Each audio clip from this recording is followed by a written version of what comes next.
So last time we talked about the injection that goes deep into your muscle. Today, we're talking about its quieter cousin. Smaller needle, way less scary. And honestly, you've probably seen someone give themselves one of these without even realizing what it was. This is the subcutaneous injection. People call it SubQ or just SC, all the same thing. And here's the question that actually matters. If the muscle injection already exists and works fast, why do we even need this one? Let me explain it in a way that'll actually make sense. Imagine you're a diabetic and you need insulin. Now, if insulin hit your bloodstream all at once, like it does with a muscle injection, your blood sugar wouldn't just drop, it would crash, hard. That's actually dangerous.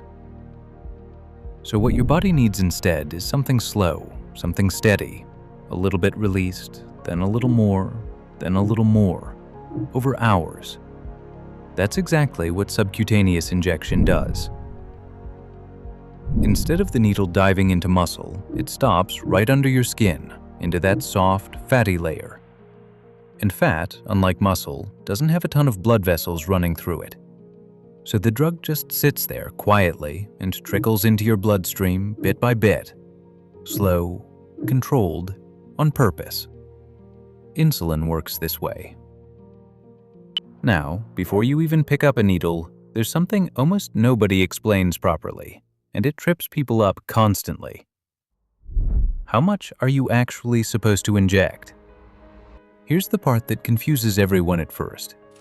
Your prescription might say, inject 50 units, or it might say, inject 0.5 milliliters.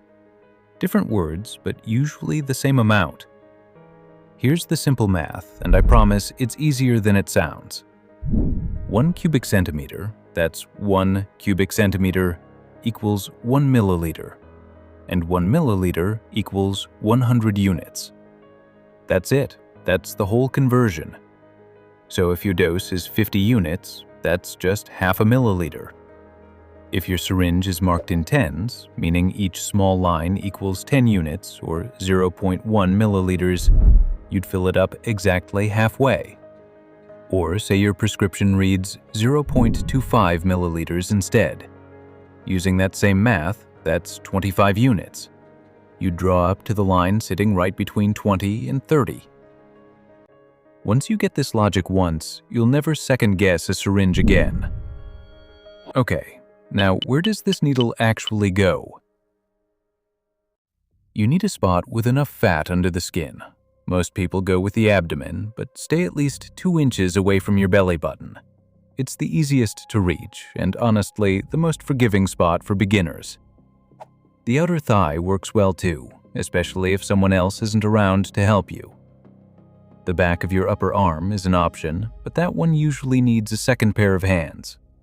And some people use the lower back or love handles, especially for certain hormone injections. Here's a rule that gets ignored way more than it should. Never inject the same spot twice in a row. Move at least an inch away each time. Why does this matter so much? Because if you keep hitting the same spot over and over, the fat underneath actually starts to change. It can harden or break down unevenly. Doctors call this lipodystrophy. And once that happens, your medication stops absorbing the way it's supposed to. For something like insulin, that's not a small problem. That means your blood sugar becomes unpredictable too. So just keep it simple. Jot down which site you used and when. Takes 5 seconds, saves you a headache later. All right, let's actually do this. Wash your hands. Properly. 20 full seconds, not a rinse and go. If you're using gloves, put them on now. Wipe the top of your vial with an alcohol swab. Draw up your medication into the syringe, pulling the plunger back to your exact dose line. If there's an air bubble sitting in there, tap the syringe gently until it rises up, then push it back out. Now, clean your injection site the same way, alcohol swab, and then wait. Let it fully dry before you touch it with the needle. Injecting into wet alcohol genuinely stings more than the needle does. These needles are small, usually somewhere between 3/8 and 5/8 of an inch. Thin, too. Here's the actual technique. Pinch a fold of skin at your chosen site, gently, don't squeeze it like you're annoyed at it.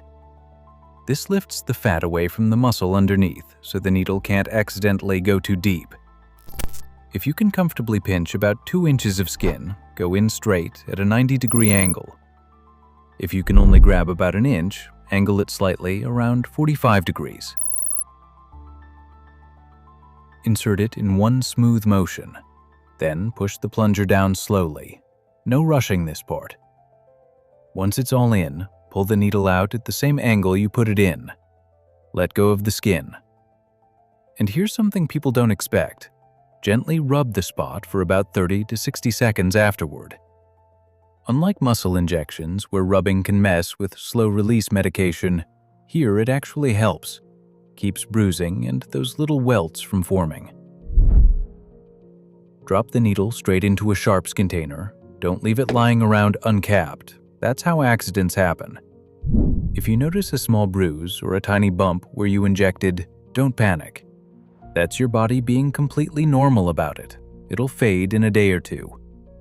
But if it starts swelling more than usual, gets increasingly painful, turns red and spreads, or you develop a fever, that's your body telling you something's off. Call your doctor. Don't wait it out. So here's where we land.